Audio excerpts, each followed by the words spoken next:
Hi అండి, అందరికీ నమస్తే. ఈరోజు మనం ట్రెడిషనల్ అండ్ ఈజీగా తయారు చేసుకునే స్నాక్ గులాబీ పువ్వులు ఎలా చేసుకోవాలో చూద్దాము.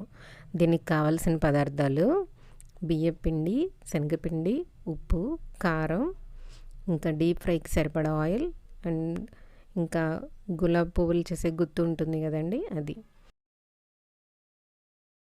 తడి బియ్య పిండి అంటే తడి బియ్యం మిషన్లో పట్టిస్తాం కదా, వచ్చిన తర్వాత దాన్ని ఆరబెట్టుకొని దాన్ని వాడుకోవచ్చు అన్నమాట. ఇలా ఈ పిండి అయితే మనకి గులాబీ పూలు చేయడం ఈజీగా ఉంటుంది, టేస్ట్ కూడా బాగుంటాయి.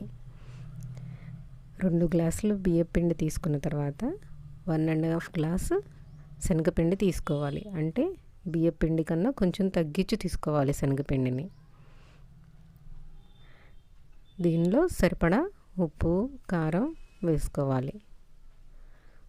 ఉప్పు, కారం వేసుకుని తర్వాత వాటర్తో కలుపుకోవాలి. బజ్జీ పిండిలాగా కలుపుకోవాలి. పిండి కలిపిన తర్వాత ఇలా ఉండేటట్టు చూసుకోవాలండి. ఈలోపు మనం పొయ్యి మీద బాండి పెట్టి డీప్ ఫ్రైకి సరిపడా ఆయిల్ వేసుకుని, ఆయిల్ కాగిన తర్వాత ఇలా గులాబీ గుత్తిని పిండిలో ముంచి తర్వాత వేడెక్కిన ఆయిల్లో ఇలా పెట్టాలి.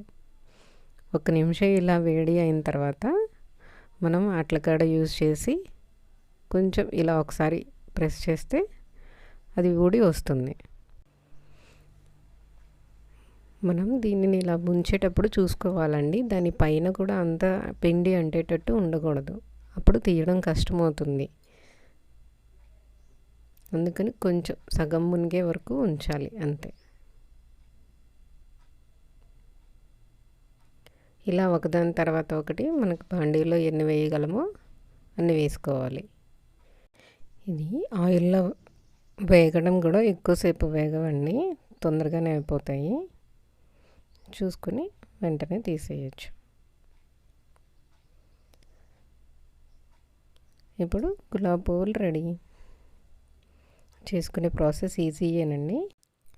Thank you for watching.